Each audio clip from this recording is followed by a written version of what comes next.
राधे राधे दोस्तों, कैसे हैं आप? आशा करती हूँ अच्छे ही होंगे। मैं आपकी ज्योतिषाचार्य प्रतिमा स्वामी आपका इस YouTube चैनल पर और अपनी फेसबुक के पेज पर आपका स्वागत करती हूँ। और जो मैं आपको भागवत सुना रही हूँ, अगर आपको पसंद आ रही है तो कमेंट बॉक्स में जल्दी से लिखना ना भूलिए राधे राधे। तो आइए हम प्रथम स्कंद का तीसरा अध्याय अब सुनाती हूँ आपको। और इस प्रथम स्कंद में 19 अध्याय है टोटल। आज मैं तीसरा अध्याय आपको सुनाने जा रही हूँ, तो आप सुनिए। बोलो विष्णु भगवान की जय, बोलो मेरे ठाकुर जी महाराज की जय। राधे राधे राधे राधे राधे राधे, श्री राधे राधे राधे, श्री राधे राधे राधे। बोलो जमन नारायण नारायण नारायण, श्रीमन नारायण नारायण नारायण। बोलो विष्णु भगवान की जय। तीसरा अध्याय प्रारंभ करते हैं। चौपाई।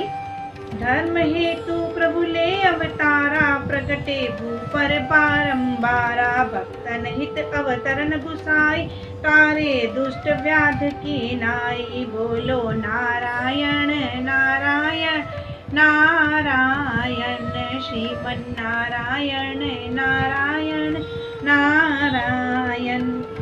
श्री सूत जी बोले, सृष्टि के आरंभ में भगवान जब सृष्टि रचने की इच्छा करते हैं तब महत्व आदि से 10 इंद्रियां, एक मन और 5 भूतों से युक्त होकर पुरुष रूप ग्रहण करते हैं। जब ये योग निद्रा से जग जाते हैं तब उनकी नाभि से एक कमल प्रकट होकर क्षीर सागर से ऊपर आता है और उसी कमल से प्रजापति ब्रह्मा की उत्पत्ति होती है।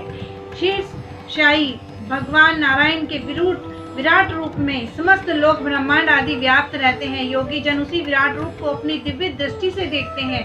उसी विराट रूप में सहस्रों पैर, भुजाएं, जंघाएं और मुख होते हैं। सहस्र सिर, सहस्रों कान, सहस्रों नेत्र, सहस्रों नासिकाएं होती हैं। वे सहस्रों मुकुट, वक्ष, वस्त्र, कुंडल और आयुधों से युक्त होते हैं। भगवान का यही नारायण स्वरूप भक्तों की रक्षा और दुष्टों के संहार के लिए अवतरण ग्रहण करता है। उन्हीं के अंशों के समस्त प्राणियों की सृष्टि होती है। इन्हीं भगवान नारायण में कौमार्ग सर्ग में सनक, सनंदन, सनातन तथा सतनंद कुमार ब्रह्म ऋषियों का अवतार लिया। दूसरी बार इन्हीं भगवान ने 12 ही अवतार धारण किया और पृथ्वी को रसातल में लाए। तीसरी बार रसातल से लेके आए, मतलब कि ये भगवान के अवतारों का वर्णन किया जा रहा है कि भगवान ने कितने अवतार किए। कि ब्रह्म ऋषियों का अवतार लिया और उन्होंने ही 12 ही अवतार धारण किए और पृथ्वी को रसातल से लाए। तीसरी बार नारद जी के रूप में अवतार लेकर सात्वत तंत्र, जिसे नारद 5 रात्र भी कहते हैं, उसका उपदेश ऋषियों को किया। इसमें कर्म बंधन से मुक्त होने का निरूपण है और धर्म की पत्नी मूर्ति देवी के गर्भ से नारायण का अवतार हुआ। यह भगवान का चौथा अवतार है। उन्होंने बद्रीवन में जाकर घोर तपस्या की। 5वां अवतार माता देवहूति के गर्भ से कपिल मुनि का हुआ और जिन्होंने अपनी माता को सांख्य शास्त्र का उपदेश किया। 6वें अवतार में अनसुईया के गर्भ से दत्तात्रेय प्रकट हुए। इन्होंने प्रहलाद, अलर्क आदि को ब्रह्म ज्ञान दिया। 7वें अवतार में आकुति के गर्भ से यज्ञ नाम के अवतार धारण किया और नाभि राजा की पत्नी मेरु देवी के गर्भ से ऋषभ देव के नाम से भगवान का 8वां अवतार हुआ। उन्होंने परम हंसी का उत्तम मार्ग निरूपण किया। 9वीं बार राजा पृथु के रूप में भगवान ने अवतार लिया, जिन्होंने गोरूपणी पृथ्वी से अनेक औषधियों, रत्नों तथा अन्नों का दोहन किया। 10वां अवतार मत्स्य भगवान ने लिया। जब चाक्षुषण अवतरण में वह संपूर्ण पृथ्वी जल में मग्न हो गई थी, तब इस पृथ्वी को नौका बनाकर वैवस्वत मनु की रक्षा की थी। 11वें अवतार में कच्छप का अवतार धारण किया और समुद्र मंथन के समय देवता तथा असुरों की सहायता की थी। 12वां अवतार धवंतरी के नाम से लिया, जिन्होंने समुद्र से उत्पन्न होकर अमृत का घट देवताओं को दिया। 13वां अवतार में मोहिनी रूप धारण करके देवताओं को अमृत पिलाया। 14वां अवतार जो था वो नरसिंह अवतार धारण किया, जिसमें दृष्ट हिरण्यकश्यप दैत्य को मारकर प्रहलाद की रक्षा की थी। 15वां अवतार वामन भगवान के धारण किया, जिसमें बलि दैत्य को पाताल भेजकर देवराज इंद्र को स्वर्ग का राज्य दिया।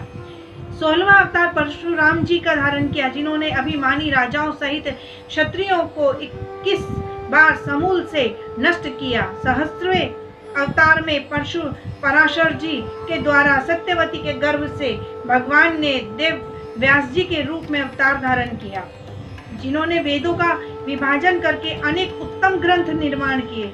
18वां अवतार रामावतार हुआ, जिनमें रावण का वध करके पृथ्वी पर धर्म का विस्तार किया। 19वें अवतार में बलराम जी व श्री कृष्ण का रूप धारण किया। भगवान श्री कृष्ण का अवतार संपूर्ण कलाओं से हुआ।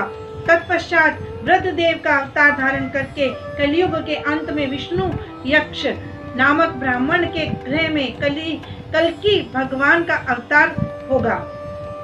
मतलब अब जो होगा ब्राह्मण के घर में कल्कि नाम का कलयुग के अंत में दोबारा से भगवान श्री कृष्ण अवतार लेंगे। उसी के बारे में दिया है कि कलयुग के अंत में विष्णु यक्ष नामक ब्राह्मण के घर में कल्कि भगवान का अवतार होगा। हे शौनक जी, जब जब दुष्टों का भार पृथ्वी पर बढ़ता है और धर्म की हानि होती है, तब तक भगवान अपने अशांत अवतारों से पृथ्वी पर शरीर धारण करते हैं और पापियों का संहार करके भक्त जनों की रक्षा करते हैं।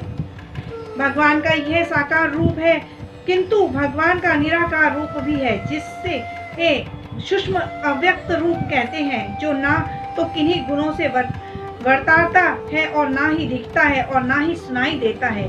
आत्मा का आरोप होने से ही वह जीवात्मा है। यही जीवात्मा बार बार जन्मता और मरता है, जनता है और मरता है। ये जो जीवात्मा है, यही बार बार जन्म लेती है और मरती है। यह जीवात्मा सूक्ष्म होते हुए भी अज्ञान के कारण स्थूल शरीर धारण करती है। जब इस जीवात्मा को ज्ञान उत्पन्न हो जाता है, तब वह स्थूल शरीर के आरोप को त्याग कर मुक्त हो जाता है। तब जब वह अपने सच्चिदानंद स्वरूप को जान लेता है, तब उसी परमात्मा में विलीन हो जाता है। भगवान सृष्टि की रचना, पालन और संहार लीला मात्र से ही करते हैं, किंतु इसमें मोहित नहीं होते। संपूर्ण प्राणियों में गुप्त रूप में से वास करते हुए उनके संपूर्ण कार्यों को देखते हैं। कर्म करते हुए भी उनके आसक्त नहीं होते। जिस प्रकार नट दर्शक को अपना खेल दिखाता है और उसे समेट लेता है, बहुत से अज्ञानी व्यक्ति उसके हस्त कौशल को नहीं पहचान पाते हैं। उसी प्रकार अज्ञानी व दुर्बुद्धि पुरुष भगवान की लीलाओं को नहीं जान पाते हैं। केवल ज्ञानी ही जन उन्हें तत्व से जानते हैं। वे निरंतर उन्हीं की चिंता करते रहते हैं और इस सांसारिक बंधन से मुक्त हो जाते हैं। इस सुख सागर ग्रंथ में भगवान के सभी अवतारों का वर्णन है, किंतु भगवान श्री कृष्ण के अवतारों का वर्णन सुखदेव जी ने विस्तार पूर्वक किया है। श्री व्यास जी ने श्री सुखदेव जी को इस अप्रेमय ग्रंथ का अध्ययन भली प्रकार कराया है। जिस समय राजा परीक्षित गंगा तट पर आमरण व्रत लेकर बड़े बड़े महर्षियों के साथ बैठे हुए थे, उसी समय श्री सुखदेव जी ने वहां उपस्थित होकर यह सुख सागर ग्रंथ सुनाया था। हे शौनक जी, जिस समय सुखदेव जी यह कथा सुना रहे थे, उसी समय मैं भी वहां उपस्थित था। उसी स्थान पर मैंने इस ग्रंथ का अध्ययन किया था। जैसे मेरी बुद्धि है, उसी के अनुसार मैं संपन्न ऋषियों के समक्ष इस कथा का वर्णन करता हूँ। तीसरा अध्याय समाप्त है। कल मैं आपको चौथा अध्याय सुनाऊंगी सुख सागर के प्रथम स्कंद का। राधे राधे।